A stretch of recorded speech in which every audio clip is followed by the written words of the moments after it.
Alrighty, let's continue our study of coordinate geometry looking at the distance formula. So distance formula is another way to say we're going to find some lengths or distances between points. Alright, now the good news is that distance is really easy if you have a nice vertical or a horizontal line. In fact, we've done this before. Let's take LT for example. Look at where L is here at 9 on our y value, and the y value there for t is 2. So if we want to know how long that is, we could just subtract that, go 9 minus 2 for L to T. If we wanted to count it, we could do that too. If we started L and just count, we're going to go 1, 2, 3, 4, 5, 6, 7. There's 7 right there. So it's 7 units long. Horizontal, same deal. I would just use my x values. If I'm looking at A, I see it matched up with 4. B is at 10. How far apart are they? Well, 4 minus 10. I guess in absolute value you'd get 6. And if we count it, 1, 2, 3, 4, 5, 6, same thing. So these are pretty easy. A to B is going to be 6. That I can do just simple subtraction or counting. Then the degree of difficulty steps up a lot when you have it on a slant. And that's really what this lesson's about, is how do we get the length or the distance between points if they're on a diagonal line. We can't do a count on that. So in order to get the slanted line distance, we're going to look at the Pythagorean Theorem, something you've studied before, but let's just take a second look at it. If you have a slanted line, you can build a right triangle off of that slanted line by just coming from one end and going over, and then from the other end and coming down and letting them hit at a right angle. And you get this right triangle. And the Pythagorean theorem deals with the sides of that right triangle. Let's call this one A, and this side over here we'll call that B, and this side here is going to be called C. I want you to remember that C is the hypotenuse. It's always across from your right angle, and it's going to be our slanted line for all these examples. The Pythagorean theorem says that the A value squared plus the B value squared is equal to the C value squared. And I'm going to put that C value in front because this is going to match our formula later. So let's just rephrase it. A squared plus B squared equals C squared, or C squared equals A squared plus B squared. Just switch in the order. Symmetric property. Alright, doing a little algebra on this, and I am going to square root both sides so that I can cancel out the square that's on that C, and that leaves me with this. C is equal to the square root, it's big because I still have under there A squared plus B squared.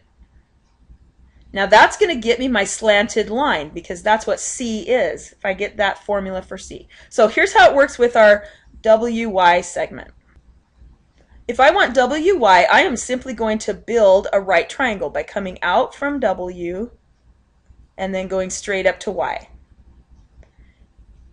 Alright, now that gives me these two sides that I can count. Let's go ahead and take a count of how long those are. 1, 2, 3, 4 here across the bottom, and 1, 2, 3 up the top. So the two legs are 4 and 3, and here's how we calculate. WY, and that's my C here in this case, is equal to this square root, this big square root of 4 squared plus 3 squared. So I take those two numbers and I put them into the formula, 4 squared plus 3 squared. Calculating that, that's 4 squared makes 16, 3 squared is 9, and then I have to add those and square root them. Next I'm going to add them, so that gives me the square root of 25 if I add them. And finally, the square root of 25, that's 5. That's how long this slanted side is. We couldn't count it, but we can figure it out with the Pythagorean theorem. Let's try that on another example, or a couple. All right, how about we start with HI? Say hi, everybody. All right. Okay, step 1 is draw the sides of a right triangle off of that slanted line. Step number 2, count the lengths of those two sides you just drew. So let's start across the bottom. 1, 2, 3, 4, 5, 6, 7 across the bottom. And across the side here, 1, 2, 3, 4 across going up to the top. Step 3 then is to use the Pythagorean theorem to figure out that length. And that looks like this. Again, we're going to have the square root of A squared plus B squared. And our A and B in this case are 7 and 4. So those get plugged in, 7 squared plus 4 squared.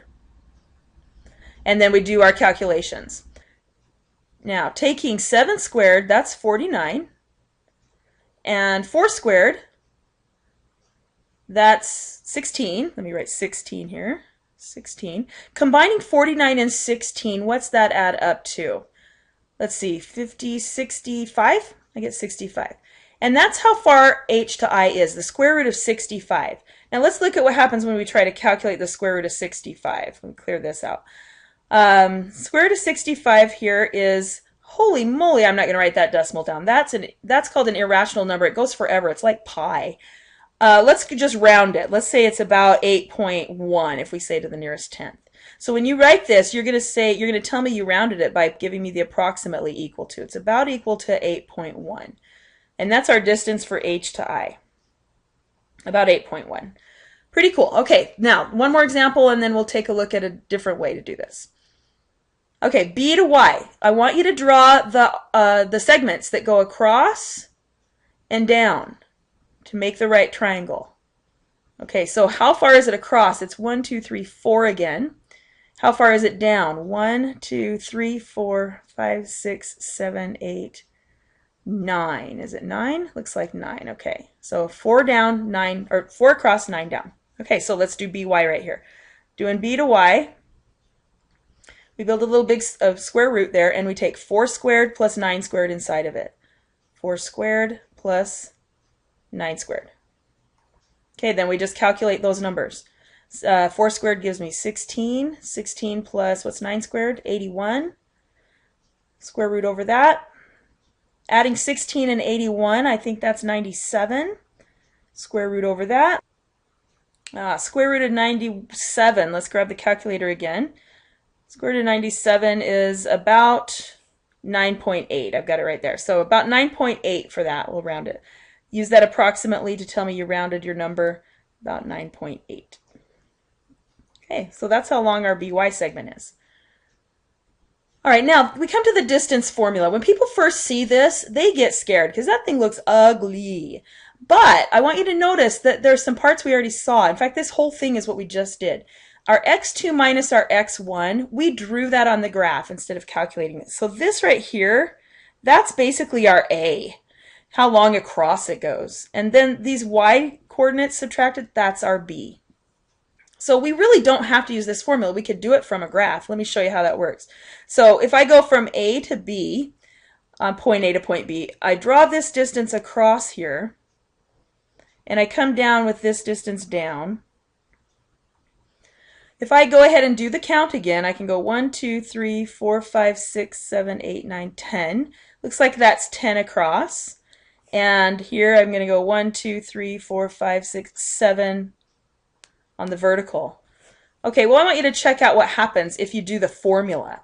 If you do the formula, you've got A to B is equal to big square root, and inside that square root we're going to subtract some numbers. We're going to subtract our x coordinates. I'm actually going to build all this. All this stuff is going to happen here. If I take my x coordinates, the two x coordinates are A and A right here at 8, and over for this one for B, it's right here at 2, if you can see it. So it's just 8, or negative 8 minus 2. Negative 8 minus 2. What do I get if I do that? Well, holy cow, I get 10. What do you know? That's just going to give me 10.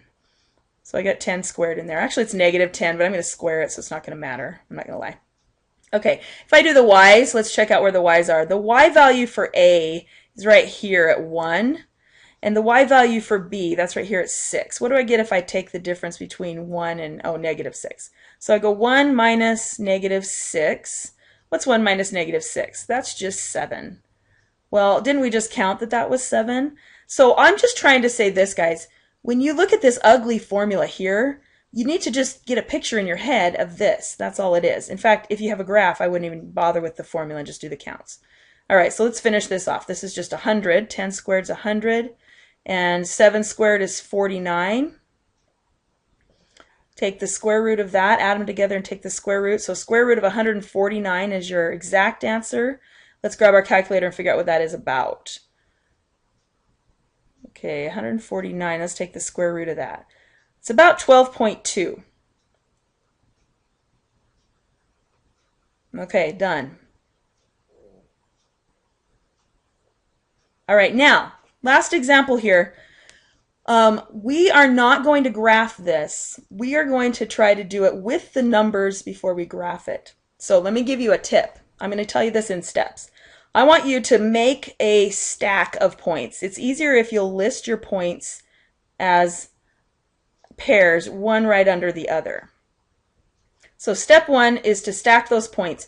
And I want you to do that because we're going to subtract them, and this is going to be easier to keep track. So we're going to subtract these x coordinates, and we're going to subtract these y coordinates. What's negative 3 minus 8? Let's call that negative 11. Okay, do the same for these y's. I want you to take 7 and subtract 2. 7 minus 2 is 5. Okay, these are your a and your b numbers. So this then, I write my square root. I'm going to take the negative 11 and square it. And I'm going to take the 5 and square it. Negative 11 squared and 5 squared. Plug those in for your a and your b numbers. And then just calculate them. A negative 11 squared comes out as a positive 121. And then 5 squared is 25. Adding that together, I'm going to see the square root of 146, and then calculate that with the calculator, get about what that is. So 146 square rooted, it's about 12.1 it looks like if I'm rounding. So about 12.1 for my answer here. Okay, now just to check that and review what we've done, we did this point stack. We subtracted the x's and we subtracted the y's. That's because our formula told us to. We got those two key numbers. I told you a minute ago these were the legs of the right triangle. So let me show you that that's true. Let's go graph that. Take G and plot it at negative 3, 7. All right, here's G. And then point P is at 8, 2. And this is the segment we're looking for the length of. What do we get if we were to draw and build the right triangle? I'm going to come down. Whoa, I need a straight edge to do this. You guys really should use a ruler. Okay, how far apart is it across? If I go from P back here, let's count it. I'm seeing 1, 2, 3, 4, 5, 6, 7, 8, 9, 10, 11. What do you know? Didn't we use 11 in our numbers here? That's the across. Okay, then if I count the vertical, 1, 2, 3, 4, 5. Holy cow, I'm not even surprised actually. There's the 5 right there. Okay, so these two numbers here from a count, you could also just get them from a subtraction. So here's the deal. If you don't want to graph it, make your point stack, then use the subtraction or subtract those to figure out what those two key numbers are and plug them into your formula. And that's as easy as it gets.